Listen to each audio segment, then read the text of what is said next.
Mi mamá tenía una tienda de vestidos en el centro. Cuando era niño, al salir de la escuela, pasaba tardes enteras ahí. Era un local grande, así que podía encontrar fácilmente algún lugar donde esconderme y jugar por horas. Pero por las noches, antes de cerrar, ya no era tan divertido estar ahí. Entre tantos fardos de tela y maniquís, sentía mucho miedo al tener que cruzar esos pasillos que por las sombras parecían estrecharse a cada paso. Si me llegaba a encontrar en algún pasillo oscuro, corría como loco para atravesarlo, sobre todo por aquella figura, ese maniquí que ocupaba mi mamá para sus vestidos más caros. Era su favorito, porque aquel maniquí era verdaderamente detallado. Su rostro, aunque angelical, provocaba mucha incomodidad si lo mirabas por demasiado tiempo. Eran esos ojos, que aún hoy, a más de 30 años, cuando los recuerdo, me siguen dando escalofríos. El detalle en ellos parecía perfecto. Mucha gente que se llegó a topar con él, buscando entre pasillos, le comentaba a mi mamá que sentían como si realmente los estuviera observando. También sus manos estaban caprichosamente detalladas. Uñas, líneas de las palmas, los surcos entre dedos, nudillos. Todo estaba hecho con gran detalle. Esa apariencia casi humana incomodaba a cualquier persona que la observaba el tiempo suficiente. El origen de aquel maniquí era incierto. Mi mamá me dijo que lo encontró por casualidad en un puesto de cosas antiguas, en un mercado de Veracruz. Cuando lo vio, sintió inmediatamente una extraña necesidad de comprarlo, pese a que ella misma se sentía incómoda al mirarlo. En una ocasión, nos quedamos hasta tarde en el local, porque mi mamá recibió un pedido grande por fecha de graduaciones. Ella misma diseñaba y cosía todos los vestidos que vendía, así que como era costumbre, me perdí por ahí. Ya eran alrededor de las 11 de la noche. Yo me podía entretener por horas dibujando. Esa facilidad de plasmar mis ideas en los cuadernos seguramente lo heredé de ella. No me di cuenta de que mi alrededor ya estaba completamente oscuro y el único punto de luz era aquella esquina donde me senté a dibujar. Se me erizó la piel inmediatamente. Para llegar a donde estaba mi mamá, tenía que atravesar todo el local por un pasillo que solo tenía una lámpara defectuosa, de esas que parpadean todo el tiempo, y subir a un segundo piso por escaleras que solo se iluminaban por la luz de una ventana que daba a la calle. Pero lo más estremecedor no fue eso. Nunca he sentido tanto miedo como aquella noche tras escuchar la risa burlona de una mujer. Apenas la noté, el corazón se me aceleró tanto que sentí como si se me quisiera salir del pecho.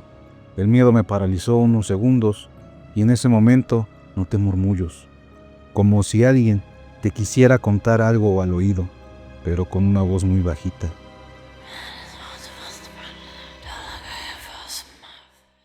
Salí corriendo hacia el segundo piso, gritándole a mi mamá, llorando. Ella bajó a buscarme cuando me escuchó gritar. La encontré a media escalera. Creo que ella estaba más asustada de ver mi rostro lleno de lágrimas. Le conté con desesperación lo que escuché, pero ella intentó consolarme, diciendo que seguramente habían sido ruidos de la calle. Yo sabía que no era así. Claramente me murmuraron al oído. Pese a ser un niño, esa experiencia es algo que no puedo olvidar, porque lo tengo bien presente. Puedo jurar que hasta sentí el aliento levantando mi pelo. Lo peor de esa noche fue cuando sentí un ardor en el hombro izquierdo. Cuando mi mamá me revisó, nos dimos cuenta de que mi hombro estaba rasguñado. Se podían notar marcas enrojecidas de uñas, leves como de unos dedos delgados.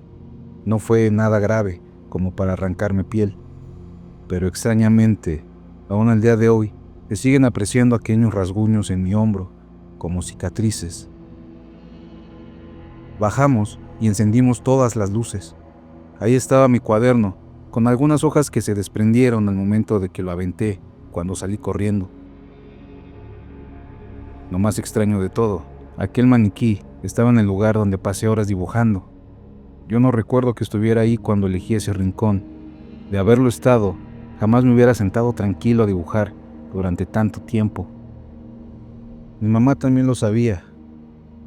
Años después me confesó que ese día ella lo había colocado en la entrada precisamente con el modelo de vestido que quería que la gente viera, ese modelo del que le hicieron el pedido, pero prefirió ya no decir nada.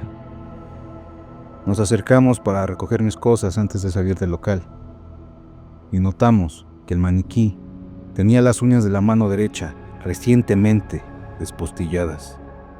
Nos limitamos a salir de ahí lo más rápido posible. Pasaron algunos años. Yo ya me encontraba estudiando la preparatoria. Por el horario ya no llegaba al local de mi mamá. Me iba hacia la casa y exactamente 1 hora después llegaba ella. Comíamos juntos y si tenía pedidos que entregar, íbamos a dejarlos a las diferentes direcciones. Pero un día mi mamá no regresó.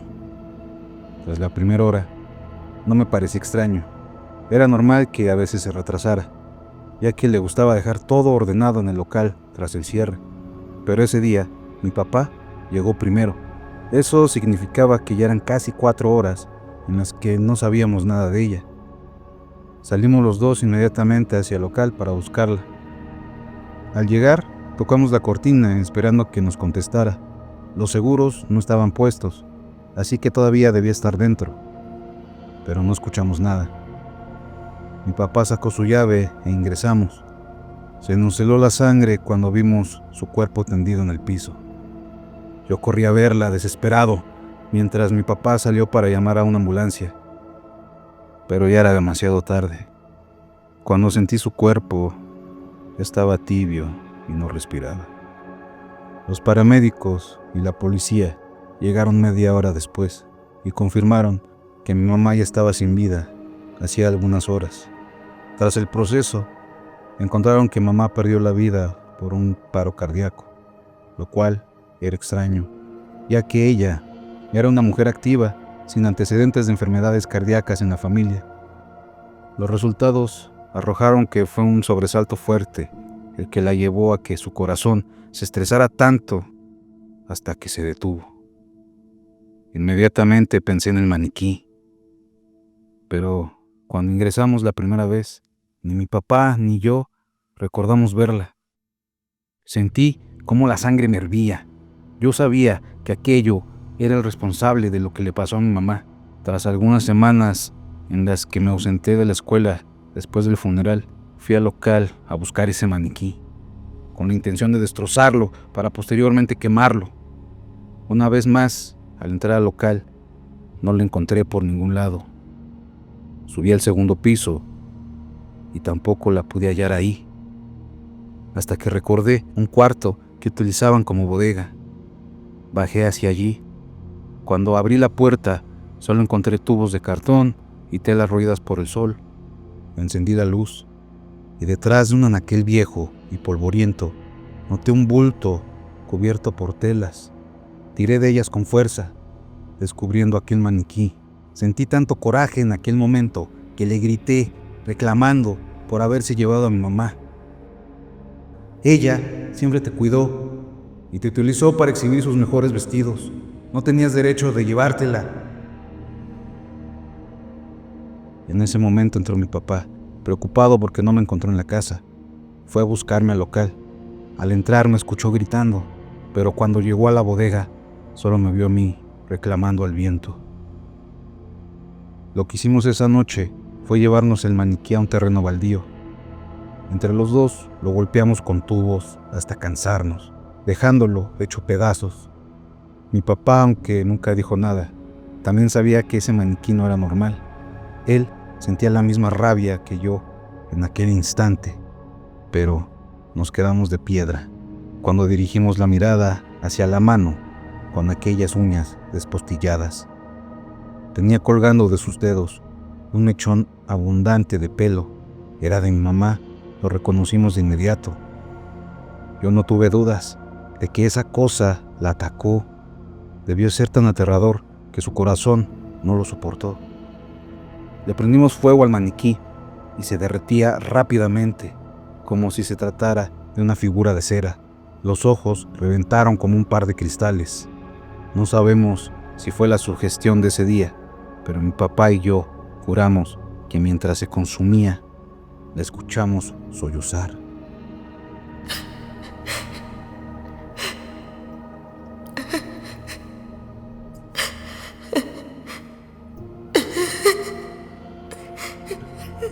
Nos alertamos cuando vimos sombras moverse a nuestro alrededor, pero nos encontrábamos completamente solos en medio de aquel terreno. Por la hora, hubiera sido imposible que gente estuviera caminando por ahí, y eso es lo que parecía proyectarse en el suelo. Sombras de algo aproximándose hacia nosotros, pero nunca pudimos ver a nadie más. Las llamas, en ciertos momentos, alcanzaron una altura impresionante. Generaban remolinos como si algo desde arriba intentara succionarlas, hasta que por fin se consumieron. De entre todas las cenizas y pedazos a medio quemar, notamos un bulto mediano en forma de huevo, que sobresalía en lo que fue la cabeza del maniquí. Eran varios pedazos de trapo envueltos uno tras otro, hasta que quedó esa forma ovalada. Mi papá y yo intentamos ver lo que era. Pese a que el fuego lo dañó bastante, aún se podía notar parte del contenido. Eran huesos humanos, pequeños. Un sentimiento de tristeza nos ahogó el pecho, en gran parte por la pérdida de mi mamá, pero también por aquello que encontramos. Lo único que pudimos hacer fue sepultarlo. Hicimos oración unos minutos y dejamos un par de veladoras. Esa noche sentimos como si nos hubiéramos liberado de una maldición. El local lo traspasó mi papá y al poco tiempo lo remodelaron. Nos mudamos al norte del país. Solo regresamos a visitar a la familia de vez en cuando y a dejarle flores a la tumba de mi mamá. No olvides seguirme en mis demás plataformas: Instagram, Rojo Edición, Facebook, Alejandro Rojo. Así también sigue todo el contenido de Infranocturno. Hasta el siguiente.